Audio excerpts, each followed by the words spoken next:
ECOWAS gender energy policy is very important because it will help women to be more productive in all different areas and sectors. So we hope that access for women to energy will have a good impact on productivity and on involvement in the labor market, but also in involvement in the international and regional market, in terms of trade, in terms of agricultural products to be available for the countries and for at international level, in terms of time saved, but also in terms of access to new technologies and access to the labor market.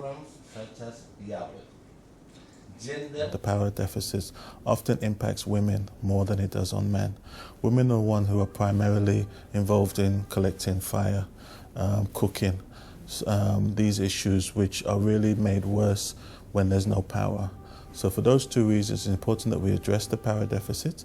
We also make sure that the policies that we put in place also promote gender equality. There is no substitute for good policy, so getting the policy right is extremely important. But the second thing, which is equally important, is the practical implementation of that policy. And so I would expect the workshop, and I would hope the workshop would come out with practical ways to implement the policies. It's not just a contribution to universal energy access. 80% of the household energy, domestic energy requirements, is provided by women.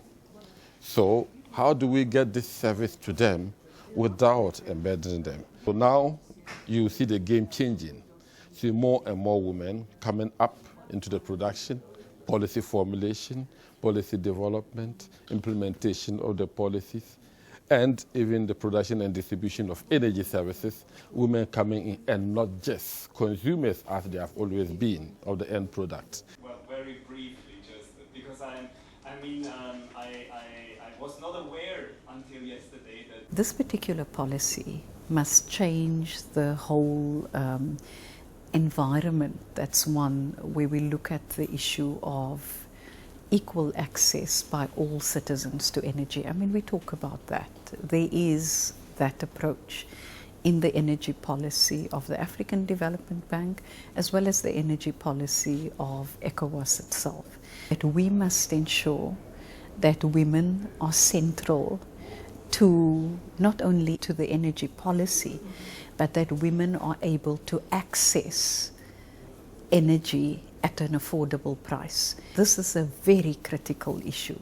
Let us use this policy to be audacious and to change the way Africa views energy and see women as mere beneficiaries. Africa should see women as part of the agents of change that will make the policy a reality. We would work together to achieve.